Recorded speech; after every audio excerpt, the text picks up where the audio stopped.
Man, like Sweet. I'm just proud of us for making this happen. We've been like kind of trying to line up for like 5 months. I get it now. I get I it. know. Yeah. It's, you know what? Yeah. It's just funny once you, I mean, life's just busy, right? Like you moved back, you guys have a kid now. It's a gong show Yeah, trying to like like schedule anything. full disclosure, I was never like, why can't people hang out because they have kids? Like I was like, oh yeah, I get it. But now I'm like, I get it. I'm You really sorry get it. Yeah. to any friend that I was like, hey, do you want to meet up for a afternoon beer at like 3 o'clock on a Tuesday? And they're like, and I'm like, I'm so sorry I even asked without Yeah. like Oh, 4 weeks notice, kind of a thing. So yeah. yeah, It's funny. when you're in it, you're like, okay, yeah, this all makes sense now. Yeah. Yeah. It's funny. Yeah. Once you're in it, you totally get it. Even though, like you said, you were never like, oh, fuck, people with kids. No, no, you're just like, oh, okay, yeah, cool. And I'm like, oh, that's why like spontaneity is not going to be a thing for a few years. Like our little guy just turned 1 on November 5th. Oh, wow. And Nice. yeah, so it's like it's been a amazingly wild year because we just double down on stuff. We're not like, hey, let's do one big life event at a time. Like Yeah. when we moved to Squamish 6 years ago, we put a deposit down on a condo that was a pre-build. We got married and then we moved in 1 year. Like, because we're That's just like, crazy. our family motto is like, you got to risk it to get the biscuit. So we, we kind of followed suit there. And then not really any intention of moving until I was pregnant. And we were like, reestablishing values, kind of like, okay, what are we getting out of Squamish? Is this where we want to be? Blah, blah, blah. And then we're like, cool, we had a baby. Let's move. Let's, like, just do it all over again. Just get all the stressful things out of the way in one blast, which sounds like a great idea, but it's still terrible in a lot of Oh ways. God. Yeah. I mean, you guys are brave enough to tackle that after having a baby. Like, man, that's a lot. Yeah, but we didn't know any better, and it's almost better that way. It's like it wasn't That's like kid fair. number 2 where you're kind of like, okay, we know what we're getting ourselves into. It was almost better that we didn't know how, That's how true. That's crazy it was fair. going to be with the kid. Yeah. Then you're So kind of just like, okay, we're in it now. We got to keep going. yeah, pretty much. That's sweet. I'm trying to remember, like, what was the reason for the move to Squamish again before there? We just wanted to like I think for years, like long before even Ed and I got together, I wanted to move to BC. And when we got together, he also was like, I want to move to BC. I'm like, excellent, that's good. Because neither of us are going to kind of kibosh that dream, if that makes sense. So we Yeah. uh we very dedicatedly made a decision to move together. We moved to Squamish because it's like outdoor adventure capital of Canada. It's near Vancouver, but not in Vancouver. It's halfway to Whistler, but not in Whistler. There was a lot of positives. Um, we had a good run. We had a good 6 years, but I think by the time we were ready to go, um, it was kind of funny. Ed was coming back from a hunting trip, and while he was gone, I was pregnant. Like I was just casually looking at real estate in different places. And he came home and he's like, yeah, I've been casually looking at real estate in different No, that's places. I'm funny. like, me too. Maybe there's more to this. So we kind of just had a little like a regroup of like, okay, like we've been here for 6 years. Where do we see ourselves for the next 5? Kind of a thing. Gotcha. Um, yeah, it was sort of not a spontaneous decision. It obviously had been like a progression where we like came to the conclusion we loved Squamish, but we weren't like so in love with it that we're like, we have to stay here at all costs. We were kind of like, cool, I think it's run its course. And I think maybe Yeah. with a kid, it'd be nice to, be closer to some family. We did well selling our condo there. We were able to like roll it into a house in St. Albert. Um, so there was like tons of positives for the move. And neither of us, I don't know, you meet lots of Albertans that leave Edmonton and they're like, fuck this place, you know. Yeah, And yeah. neither of us ever felt that way. We were like, man, like my husband grew up in St. Albert. I'd lived in Edmonton for 20 years. We were like, this place is awesome. I'll be happy to come back and visit. So it wasn't like that typical tail between your legs coming back to Alberta because things Yeah. didn't work out. It was like, oh no, we're ready for like Alberta 2.0. That's good. That's awesome. Yeah. So a lot of people were kind of like, oh, you're back. We're like, yeah, there's like lots of good stuff here. Like, I don't know what to say. Yeah. And you're back at Fountainhead too, right? Yeah. Yeah. I mean, Yeah. So that's obviously awesome. That worked out good. had a great place to land, you know, when you started a shop. And although I don't co-own it anymore, that kind of happened in the move. You know, it was like a lot to manage from a province away. Yeah. But like Shan, the owner, is my brother-in-law now because I married his stepbrother, which is a whole other thing. But kind of happened out of sequence. Start a cool business with your friend and get a cool husband out of it. So No, there you go. That's a win-win. yeah, and now a baby. So you know, keeps on going. Nice. Yeah. And how's everything back at Fountainhead there? really, really good. It's fun because it's kind of a different incarnation than when I left. Yeah, because But, where is it located now? Is it like the south side? Yeah. So Okay. I mean, we used to be actually above the Common and 9910. Yeah, I remember going there when you were there. Yeah, they still Which have was the like- Fountainhead picture there. I know. It's kind of like inadvertent nice free advertising still being up there. It confuses about like 2 people a year. Yeah, that's fair. But in the meantime, you know, kind of keeps the party going. But great location, but parking and then traffic during rush hour was like we knew even when we were there for like the first year and a bit, we're like, I think when the lease is up, we're going to have to like think of maybe a different location where some of these things are a bit more accessible. So that all happened during COVID, you know, like I had already moved away. Shan relocated in 2020. And then like all the shit went down, you know, with the pandemic and stuff. And so it's like a new crew and everything. But it's really cool because when you kind of help curate the vibe of the shop, it's nice to see that that's still there. Like it doesn't matter that it's new people and new faces. I walk in and I'm atmosphere is like, the same. Yeah. I'm like, oh, this is all like the Fountainhead's always been like good vibes, professionalism, everyone's welcome, but also like we're goofy. We have we have like weird senses of humor and stuff. So it's like you can't leave that at the door. It's like if you're not into goofy stuff, then it's like, it might not be the place for you. That's fair. Yeah, if you're sitting there for like a few hours getting a tattoo, right? Yeah, exactly. That's awesome. Yeah, like so how like is the new space bigger or is it kind of the same size? Yeah, it's way bigger. No, way bigger.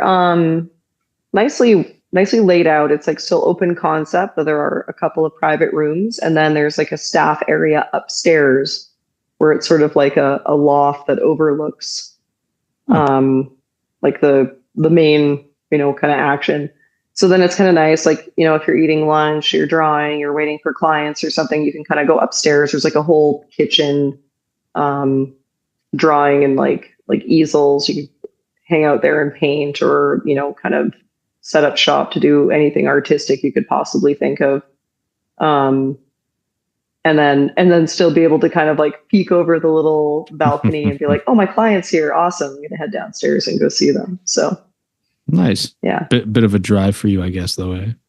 Like you complete know, other side. Oh yeah. It is literally the opposite end, but because of the Henday and White Mud, it's like a 30-minute drive, which when I think back to living on the north end of Edmonton before we moved away and driving to downtown Edmonton, it was about the same amount of time. Oh yeah. But at least I'm flowing. It's not start again, stop again the whole time. There's construction on the White Mud and stuff, and sometimes I hit rush hour on the way home, but I mean, Yeah, after I living couldn't here, remember what your hours were because I was going to be. It probably depends on like when your start and end time is, right?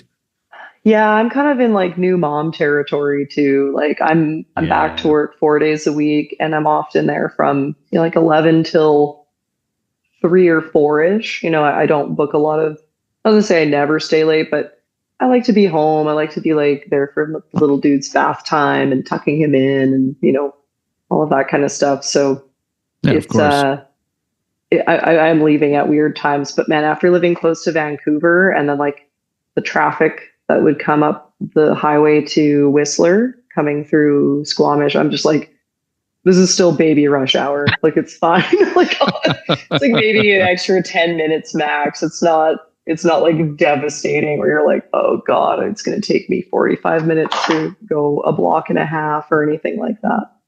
Yeah, true enough. That's good. Yeah. And yeah, like so how it like I don't know. You've been a mom for a year now. How are you finding it? How's anything that's kind of I guess you said he's got some teething, right? That's what's Oh going yeah. on. Yeah, he's got like six actual teeth that he's utilizing right now, but it feels like the teething is kind of intermittently like ongoing, Yeah, just yeah. always chewing on stuff, days that are droolier than other days. But man, it's so cool. It's like um, once again, it's the most normal thing ever. Ever like this is how life is made. It's like you procreate, boop, make a baby. Humans do it, animals do it. You're like, yeah, normal biological stuff. But it's pretty fucking rad to be on this end of it now. And Yeah, eh? it's amazing and relentless. Like That's a good way to put it.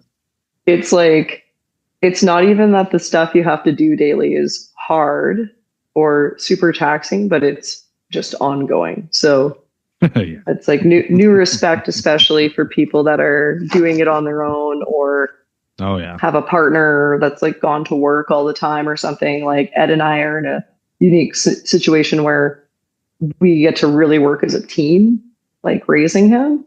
Ed Yeah. is like retired from both, the military and firefighting EMT. So he gets to be stay-at-home dad. But even that's like, it's like, cool, we got to make sure you have breaks from that too, because once Yeah. again, relentless. So Yeah, it's, totally. but we're both like really involved and that's cool. Yeah, that's good. That's Um, awesome. yeah. Get to Nice. tag out a lot.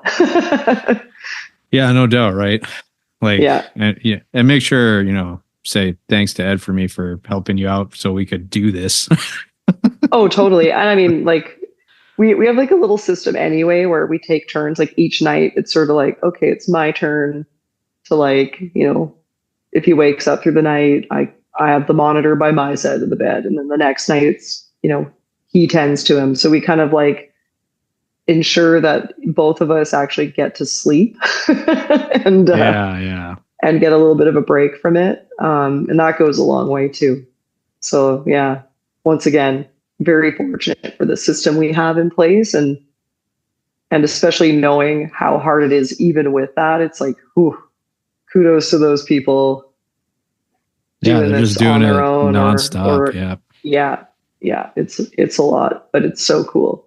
And there's even people out there, they don't have like, family sometimes, like, Yeah. right? They could be living in a different place or they're not close. And then it's like, it's straight up just them. It's nice. We're fortunate that we get a lot of help from the grandparents, which is huge.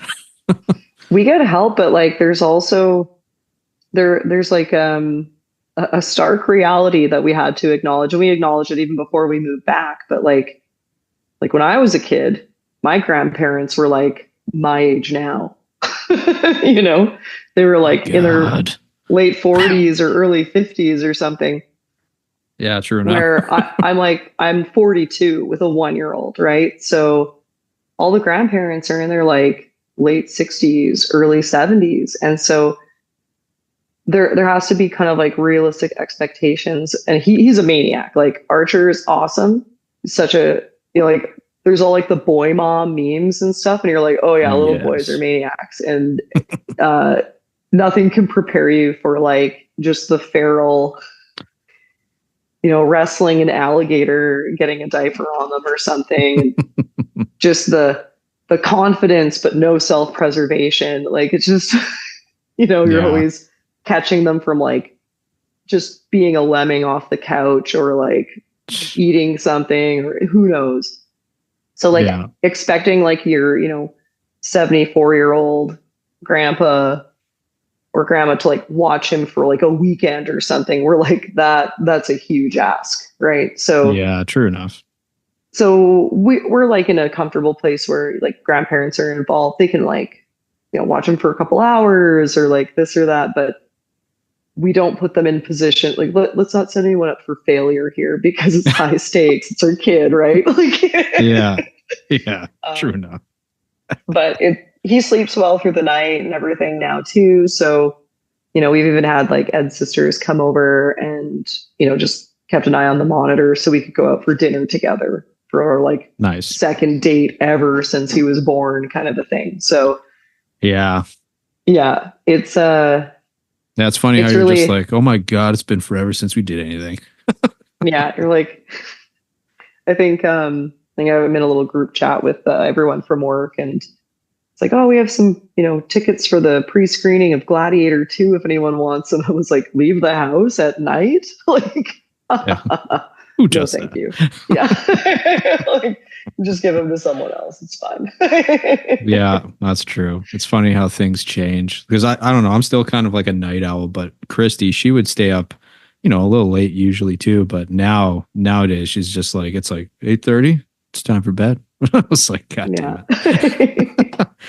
Especially with Hudson, like 9 years old. It's a lot. It's now my family has just made nothing but boys. Like, I'm the anomaly in like 3 generations. Oh, like really? The one girl. All my cousins the same age, boys, have a brother. Everyone has had boys since. They're adult kids. Some of them, not everyone's there yet, but all boys. Like, it's just insanity. But it's like, because of that, I really get to see glimpses of the future. Kind of. You're like, that's fair. Oh, this is our 3-year-old and our 9-year-old and our 15-year-old, and you're kind of like, okay, this is like it's like looking at the evolution of man, like drawing of like the apes evolving, kind of a thing, and you're just kind of seeing the different incarnations and the different. Okay, yeah, cool. He's not pooping his diapers anymore, but now he has like hormones and feelings, and you're kind of like keeping us on our toes, but we're taking notes. Like all right. yeah, we're not far from the teenage years, which is gonna suck. I can already tell. What a weird time to be a teenager too. Like, so weird. I'm so thankful our generation, like, there's no record. Like, there's no record of, except for whatever angsty teenage diaries I kept and then like burned, in my adult life. Oh yeah. Like, maybe I'd have to find like an old video camera we had or something. Yeah. That's about it. But yeah, now you're pretty much filmed or photoed all the time. It's pretty wild. I mean, admittingly, I'm like every other parent. I'm like, I have about 4,000 pictures of Archer ready. Like, just someone ask me who wants to see him, But I try not to put him on social media ever because I don't know. There's just like too many weirdos out there, and I don't need to give them, kind of an update on where he is and what he's doing. And true enough. And also like just the consent thing, it's sort of like he's a baby. And when he gets older, if he wants, he's like, oh, I want to, get TikTok. And I'm like, you can't have TikTok. He's like, you've been putting me on it since I was 6 months old. How do you argue that? Right. It's like, okay. So I'm trying to like keep a very strong degree of separation between him and social media for a long time, hopefully until he's like 15 and going, all the other kids are talking about it. And I'm like, well, it's gonna be something else. It's gonna be like there's gonna be some new social media following this. So who knows? And by then, I'm not going to understand anything any of the kids are saying. I still don't. I currently don't. Every now and then when Archer's on the verge of saying, has like 4 words he can say right now. And I'm like, man, I can't wait till he starts talking and then starts saying weird shit. Like, I wonder what his generation's, fucking skibbity toilet, or, that's so Idaho, or whatever the fuck kids are saying. Whatever the fuck they're saying. Yeah. Well, it's so stupid. Yeah. Even Hudson with his friends, it'll just be like, they use cap all the time. And he's like, you're capping, man. I'm like, I swear to God. Like, if I hear that word one more time. And then even like, could you just swear instead? Yeah, just swear. He'll be like, what the Sigma? I'm like, I don't even know what you just said to me.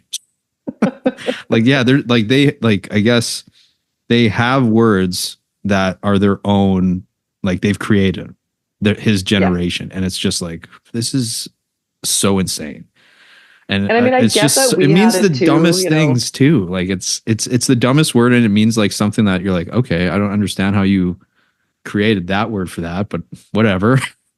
Yeah. Like I feel like ours, kind of made somewhat sense, but I'm sure our parents thought the same thing. I feel like they lingered longer too. It's sort of like there's a whole generation of us that are like, that's sick, yeah, exactly. But it's like things change and evolve so fast that like, these kids are like, you don't know what you're talking about. And then like they'll age 2 years and then the generation behind them are like, you're an idiot. Like there's no. Yeah, it's always that way. There's no longevity to a lot of the trends or like vocabulary or whatever. And I'm like, man, it's not even long enough for me to like go on the Urban Dictionary and actually to look it up.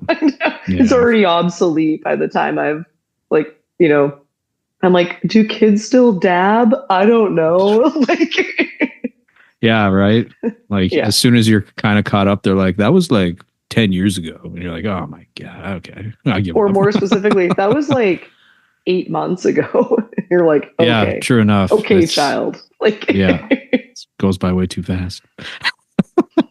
Yeah, it's funny. Kind of just like, I guess every generation just gets stuck in their vocabulary, right? Like us, like we grew up saying certain things that we still say. We haven't really picked up new ones. We just stuck to our guns. And I mean, after seeing the shit I wore to like grade 8 farewell dance come full circle and be popular again, I'm like, that's crazy. I'm sticking to the words because obviously they'll come full circle too. Who knows? Yeah. Yeah. It's so wild. Funny to see all that's like mullets are huge. I'm just like, when? Oh, you want to see mullets? Go to Squamish. The entire so many kids have mullets now too.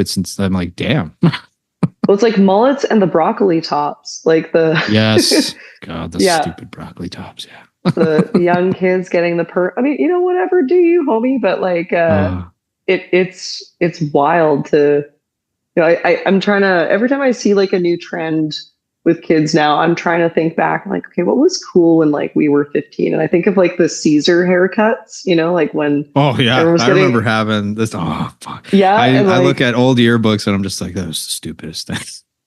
I have this picture of me, and it's like my grade 4 class picture, and it's like I had curled bangs, crimped hair, and I had 2 strands in my bangs that were beaded with like curled which way? Like I'm just trying to picture this. Like just curly. It was wild. I look like Hermione Granger. Like okay. All right. I'm wearing like a little houndstooth trimmed like blazer, and I'm just like, I have this smug look on my face, like I'm so fucking cool. I'm the coolest right now. And now I look at this, I'm like, no, you you never were. You may never be. Who knows? Like, especially not now. I'm so Idaho. God. I swear to God. No, even like or Riz. You heard of Riz? Oh yes, yes. I'm aware of the Riz. Yes. The Riz. But see, you can't even say it because you just sound old because it's just not our thing, Yeah. Plus, like, I feel like you start to decipher it, and you're like, if never. I'm saying it. No, No. there's no way. Even just hearing me say a sentence like "that's some real Riz, man," I'm like, punch me in the face. I don't like it. Yeah. Don't worry, I'll make sure I'll somehow know that you said Riz. You'll hear a knock at your door. It'll be me. I'll just give you a little slap and they'll be like, I'm sorry. Get back in check. Yeah. Oh my God. Yeah, no, it's wild. And even that was one thing I totally forgot. When you were talking with you and Ed, like, trade off, like, oh, it's your turn, it's my turn.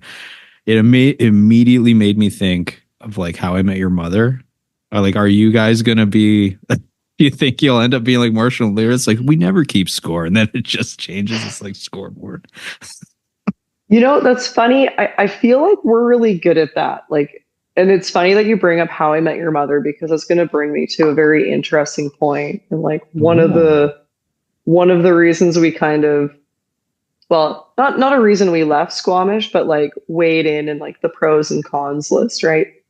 But anyway, yeah, there are times where you're like, oh, don't keep score. Because there are some times like last week, I was a bit sick, right? So he's like, I got him, for a few nights in a row. Don't you worry. You just get sleep. Awesome. And there's going to be times where he needs that. And so, the roster gets unbalanced, but we are really good at like, just like who has the most battery right now, is kind of the more important part than like the exact tit for tat. But I'll circle back, and I love that you brought up How I Met Your Mother because a generational thing. But you got into that late though.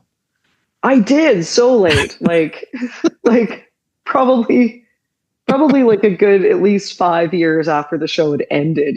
Kind of a thing. I was gonna say I'm pretty sure the show was done when you started. Oh yeah. But now it's like one of my go-to shows that it's the best. It's on loop in the background anytime you need a comfort show.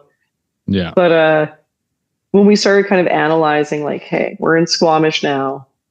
Like, what do we want? Like, where are our values? What do we want for ourselves, for Archer, blah, blah, blah.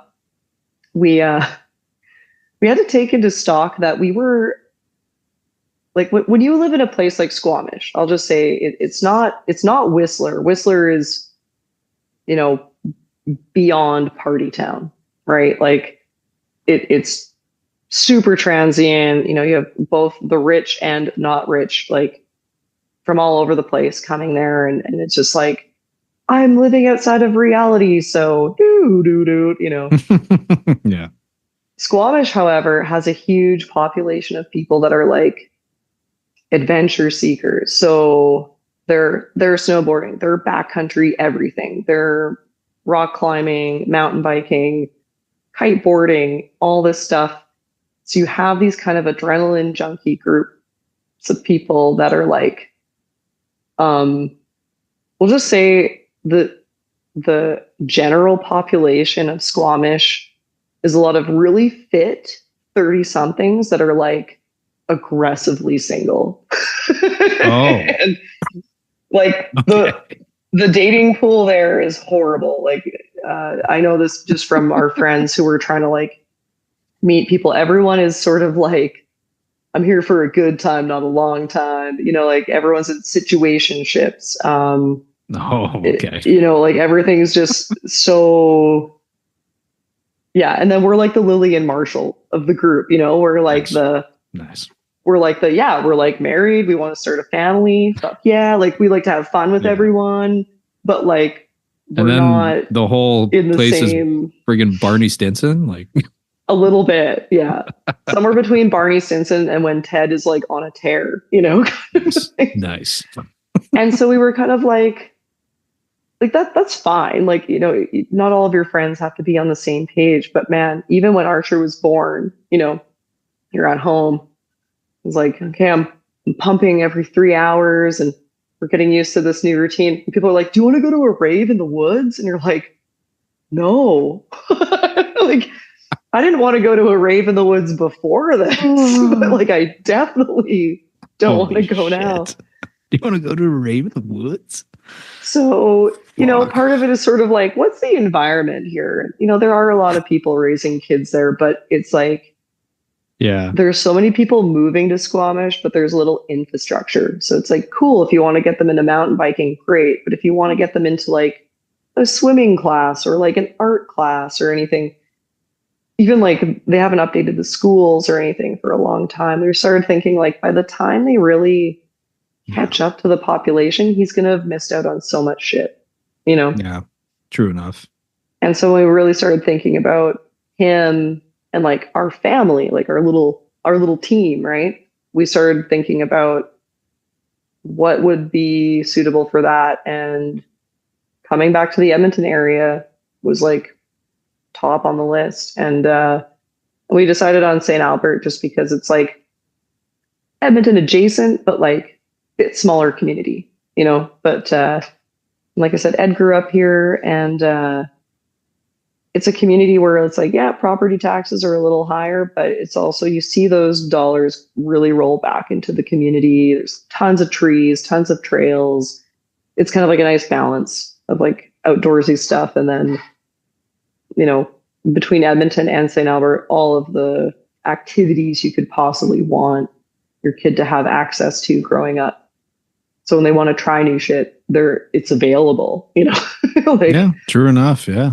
Yeah, because I mean, that's kind of the bane of Squamish. It's like, yeah, cool, mountain biking. What if your kid loves Dungeons and Dragons? Yeah. Now what? You know, like, like, and cool. Like, I love that Dungeons and Dragons is like popular again, but it's like there just isn't a lot going on for kids that aren't into like outdoorsy stuff there. So we don't know what kind of kid Archer's going to be. Let's give him all the options in the world and then go from there. Pretty much, right? Let him try something. If he doesn't like it, then try something else. That's the joy of it. Yeah. Well, it was funny with Hudson because it was like, oh, you know, get him into some sports. I think what did we do? We tried like soccer when he was so small. And then I remember we tried to get him to do skating. And I'll never forget, like we took him to the skating lesson. So he goes out with these teachers. He's probably like 3 or 4. And as soon as like he's out there, like he's falling and stuff, he immediately, me and Christy, he turns around, he's just like he lost his mind. He hated it. And now, why would you do this to me? it was like, yeah, I don't think he's gonna do hockey. And now that's all he does. He loves hockey. I was just like, that's so funny. Like, I'll never forget the first time you tried skating, man. You hated it. We joke around because we're like, obviously we want him to be able to do whatever he wants to do, but we're like, I hope he's not a hockey kid, just because then we don't have to like get up super early on weekends. It sucks. Like if we can get him into like skateboarding or like, you know, that would be great. So we're, you know, obviously leave the door open for whatever, you know, suits him, but like, it'll be like, oh yeah, here's some hockey equipment with a bunch of broken glass and like rocks leading up to it, or this trail of candy leading toward a skateboard. Yeah. I mean, which one do you want? Choose, man, but Jesus, sway it one way. Obviously, we're not going to do that, but we thought about it. Well, even Christy, she did not want to be like a hockey mom, right? Like she has an older sister whose kids did it. She has like seen it from the outside. And then Hudson wanted to try it, so he did it. And now she like, not to say she loves it, but she's super into it. And it's just like, look at that turn. And then the early morning practices suck. I've woken up like on a Saturday at like 6 a.m. to get him ready to go, and I'm like, oh my god. I'm sure waking up a 9-year-old for 6 a.m. is super fun. Actually, he's pretty good. Well, that's good. Yeah, he's like, what? Let's go. I'm like, okay, fuck yeah. Yeah, that's pretty much him. Yeah, it's. And I mean, we already accept. We're back in Alberta. I grew up in Fort McMurray. There's like the oil barons, right? Big deal because they get scouted a lot. And then of course we live in Edmonton. If you live in a hockey town, there's going to be more hype, and so it's like, okay, like. It is what it is. There's a higher percentage of him being a hockey kid just through proximity and like his friends being excited about it too, right? So we're just like, whatever will be, will be. But maybe you take him. I'll sleep in. That's what me and Christy do. I take him up for all the early morning ones, so which is fine. Like I don't really have to do anything. I just throw a hat on and I'm good to go. I'm like, let's go. Yeah, choose your battles, right? Yeah, pretty much. Pretty much, yeah. I feel too like, and I mean, we're obviously a few years behind in that regard, but it's like I think even if it's not something I'm into, it'll be something that's easy to get into because your kid's into it, so you're just stoked for them. And 100%. Yeah. Yeah. Yeah. It's fun to just watch them do anything or have fun at like something like that, especially team stuff, right? They're like having fun working as a team. It's fun. And I was going to ask you this too, with the younger crowd, with you doing tattoos and all that. What is there like because I feel like there's probably always a usual like trend of tattoo styles, right? It comes and goes. Oh yeah. So what is it right now? Oh boy. So, interestingly enough, the current popular style is mostly kind of like really fine line, simplistic, almost, well, in some cases, do-it-yourself tattoos or do-it-yourself looking tattoos. It's almost like the cruder, more rudimentary, the more like, I dare say, authentic kind of look. Okay. Like it looks like, it's like a line drawing of a peanut. And you're like, okay, like it is a poorly drawn peanut. And you're like, I can do that. And there's a lot of this is a whole thing with the tattoo industry right now. So there's a lot of people upset about kind of the trajectory that it's taken, in the sense that this kind of art is very popular. It became very popular, especially peaking like through COVID, right? You got a lot of people that are kind of like, I'm bored, I'm going to order a tattoo machine off of Amazon. And okay. And unfortunately, it kind of placates into a popular style, which is rudimentary line drawings, right? Interesting. Okay. The problem is you get a lot of people that are kind of entering the tattoo world that are like weekend warriors at best. Not really the kind of professionalism, background, and like safety you want coming out of the tattoo industry. So there's this odd balance of like a lot of up and coming, self-educated, and barely can, like, I can hold a tattoo machine and draw a shaky peanut, and you're like, cool. Lots of people in my industry are really like angry about it, and I agree to a point, mostly on the safety factor. It's like art is subjective. There will always be trends, whether they're elaborate, not elaborate, whatever. But when this trend passes, as it will, because in 20 years of tattooing, you see the next style that's going to replace it. It's going to kind of just naturally cull a bunch of the tattooists that are like, they can't draw anything else, if that makes sense. Like, okay, yeah. Yeah, and as more technical styles become more popular again, it's going to be very prevalent where people are not properly trained and have no artistic background.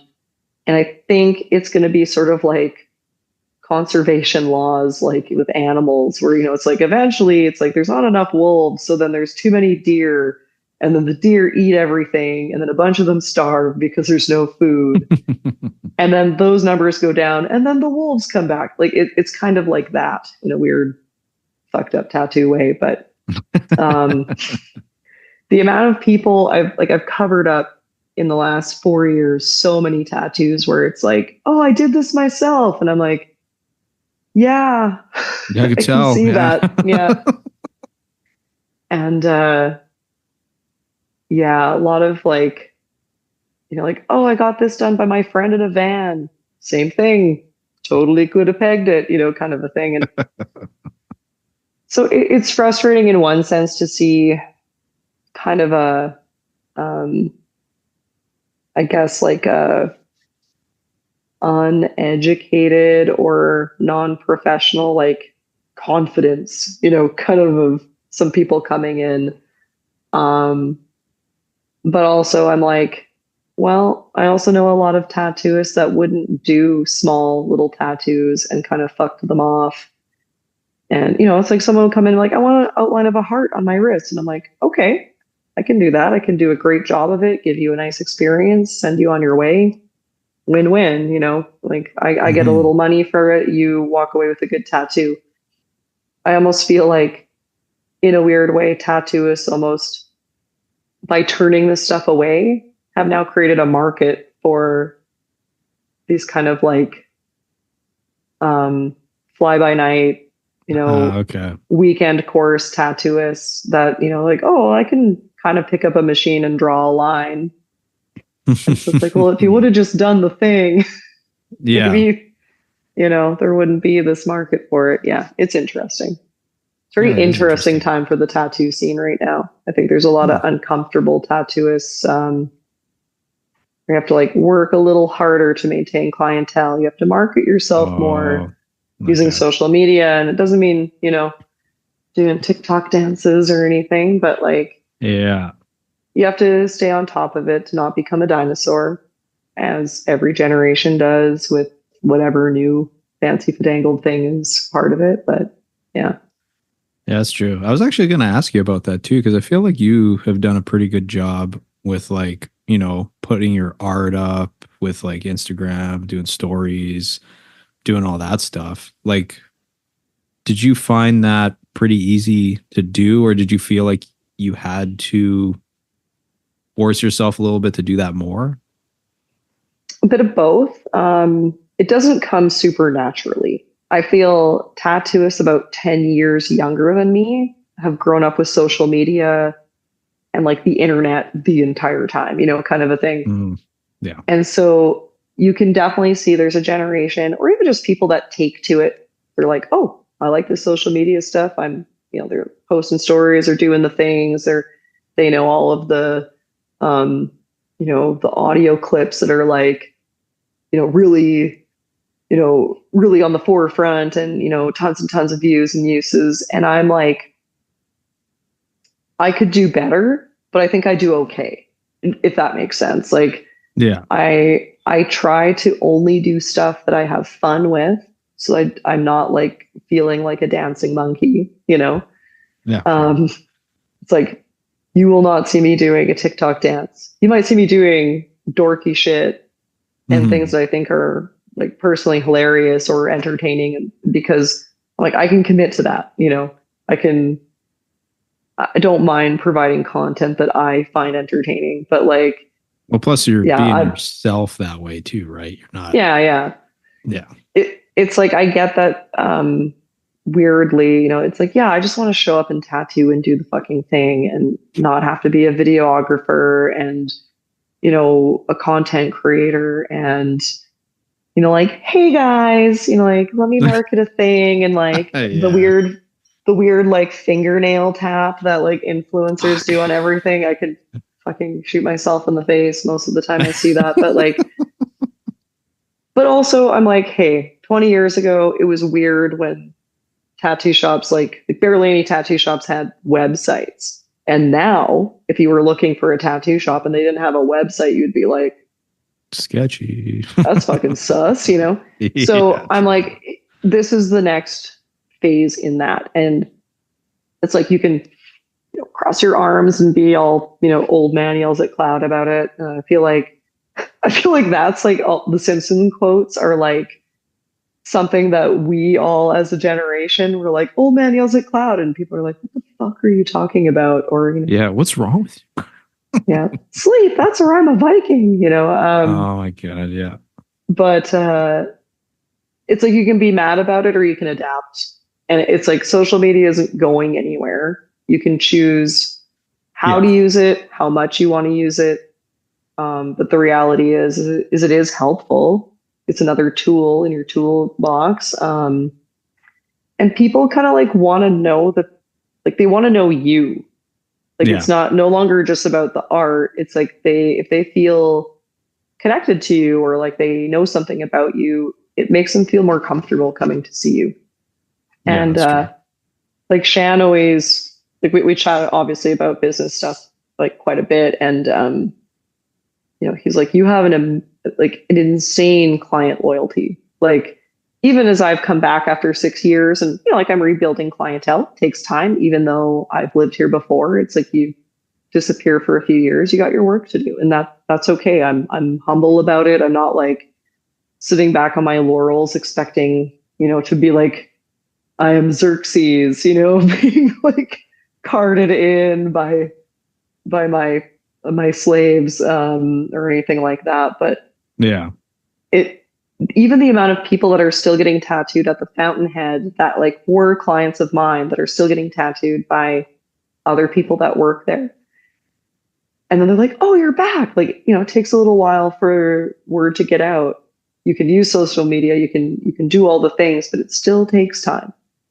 Yeah. But it's really cool to see, like, if there's one thing I do right, it's that people have really good experiences when I tattoo them for the most part. You know, they're happy, they come back, they like coming back, they have fun, even though I'm hurting them. Like, you know, it's like, and I can suffer pretty hard from imposter syndrome, as a lot of us creatives can. But like, especially after coming back after 6 years and seeing, like I said, familiar faces, even in the chairs with other people, I'm like, awesome.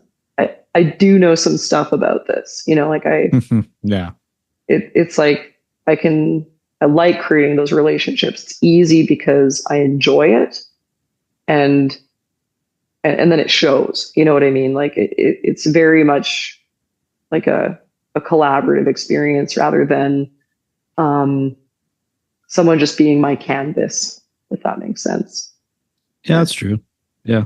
No, I'd say you've done a good job for sure. I feel like even when you left, you kind of had that mailing list where, Yeah. oh yeah, you know, I'll swing back every odd time, and you would just get booked a lot every time you came back. And I mean, you know, COVID definitely kiboshed that for a couple of years, but you know, Yeah. it is what it is. But yeah, I think that goes to show just like, yeah, like you said, loyalty, right? Everyone's like, oh, yeah, sweet. Andy's coming back. Let's do it. Yeah, but like, and not even in a way where they're like, I'll wait for you with a candle in the window. You know, it was sort of, it was nice that they're like, no, I'm out here getting tattooed by other people. I'm living my life, doing my thing, but they'd be stoked that I was coming back. You know, like it was always nice to know that like, oh, I'm going to make time for this. I want to get another piece by her, et cetera, et cetera. So. Yeah, definitely. Yeah. Oh, that's awesome. And then I don't know when the last one you did was, but you started doing those murals. Yeah. So how was that experience? It must have, I feel like that's a lot of work. Yeah, I mean, it was definitely a different experience in the sense that, like that's like the largest scale of artwork I've ever done it was last summer, 2023. I was 5 months pregnant and, had got on with the Squamish Art Walk. Like I had applied for it. Actually earlier that year too, I won, basically a contest where I designed the like Vancouver Tattoo Show poster for 2024. Awesome. Yeah, so it was like it's like I was pregnant. I had I won the poster design thing, and then I got to do this mural walk, and so it was like a really good year personally and artistically. And actually, that's something I'm really leaning into. I kind of like dip my feet in that scale of art, and I really want to kind of keep that rolling because I don't know, like doing community and public art is really fun. First of all, it's like, yeah, you know, people get to kind of see and watch it unfold, but it's challenging in different ways, just on the scale. Yeah. itself was really cool. I really enjoyed it. I worked alongside 8 other muralists. Some that like have been doing this professionally and exclusively, you know, got tons of great feedback and like just really friendly people. And some like tremendous compliments too. People are like, "Oh, I thought you were doing this for a while," and I'm like, like not really. I mean, art, yes, but muraling, obviously, like bigger scale, different problem solving. So that was really helpful doing it in that context, just at a festival where I'm like, oh, like this color isn't going on as well as I thought, or like, what's a good way of plotting this out? And I had like, like 5 people just like, oh, you should do this or try this, or, like just, and such a friendly community, I would say. It's like my first experience with the muraling community, and it was really positive. That's awesome. So I've applied for a few other mural festivals, which some of them you're going to apply for a few years, I think, before you might, see anything come of it. But I'm actively just sort of, as I'm like, going to businesses through St. Albert and Edmonton, kind of like, hey, you're looking to, kind of add a little zhuzh to your building or a wall or something, like, it's kind of like, if you don't ask, no one will say yes. And it's the kind of thing where I think the more I can do it, then you just have a bigger portfolio, and then hopefully more people will kind of start seeking it out. But definitely not out there to replace tattooing, but like, it was very satisfying. Yeah, very satisfying. Nice. Yeah, it just seems like it would be such an undertaking, like, especially like you said, on that scale. Because you can kind of do it just you, but you could probably also get some help too, right? With like kind of getting the setup. Yeah, I think on the like based on scale, like, so the boards we were given to paint in Squamish were 8 feet by 12 feet. So, like me on a ladder, I could access everything I needed to. It was fine. If I were to paint like a wall on the side of a building, like there's like courses you have to do to like utilize like, cherry pickers, or, if you need additional equipment to even like get high up enough to paint said area. And I think for like larger scale stuff like that's when you're like, okay, I'm going to plot it out, design the mural, plot it out, and then maybe bring on a couple extra people to help block in colors, or, this or that, just to save time and effort. You're not just like one guy painting a 30-foot wall, which some people do, like, power to them. But I think it depends on your style too. If people are exclusively, using spray cans or something, and like can't really, like I said, like block colors in, that might be a time where you have to like do a lot of it yourself. But if there's areas where it's like, this area is just like black, or stay in the lines and paint this color blue, thanks, then obviously it's a little easier to kind of delegate stuff.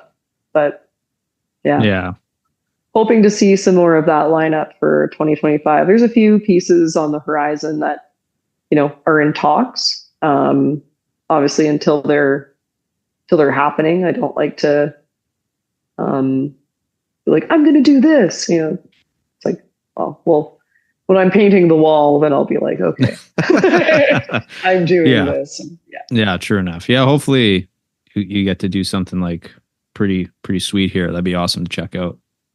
Yeah. Hell yeah. Also kind of like, it's sort of a fun thing to move back, and it's a way I can kind of immerse and be part of and enhance a community in a way that I do best with art. Tattoos aren't always for everyone, but people like art. So, this is true. Like, yeah, for sure. A bit more universally appealing, as opposed to, the niche of body art and whatnot. Yeah, that's true. Yeah, for sure. Well, I don't want to keep you any longer, Andy, but once again, it's always so much fun chatting with you. And I'm, happy that, you guys are settled in and, close to family and having a good time back here. So, oh yeah. Yeah. It's kind of like coming back and just hitting the floor running. It's, yeah, that's good. It's really, yeah, it's a good feeling. We're in a good place. Our house is amazing. There's like so much to just be stoked on. So, oh, that's awesome. And then, just cause, you have a lot going on, and it is, but I know people can come see you or go to Fountainhead on the website and check out your artwork. But like, I don't know if you want to just list like your handles on Instagram and stuff like that, they can check out your stuff there too. Yeah, for sure. So, I mean, obviously there's fountainheadtattoo.ca, which is the website. On Instagram, I'm Andy the Pants, like ANDI_the_pants. Feel free to ask me why I'm Andy the Pants. It's a fun story. I mean, it's not that exciting, but and actually there's plans in the horizon. Hopefully there's not like a firm timeline set. We're thinking maybe late next year or early 2026, but there's a very strong possibility that Fountainhead will be having a satellite studio in St. Albert. So, oh, cool. That'll be nice for you. Jeez. Yeah, just to save on the commute. No, it's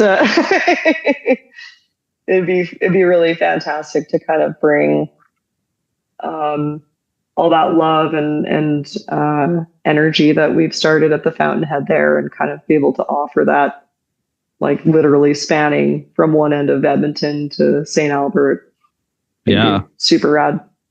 Yeah, it's actually a pretty good idea. Well, hopefully that happens. Thanks, man. Yeah, no worries. Well, I'm sure we'll chat again soon, but like I said, thanks for finally, working with me on doing this. Oh yeah. Like I said, I mean, the biggest factor was Archer sleeps through the night now. So it's like, all right, a podcast is a possibility. That's fair. Awesome. Well, thanks, Andy, and we'll chat again soon. Sounds good.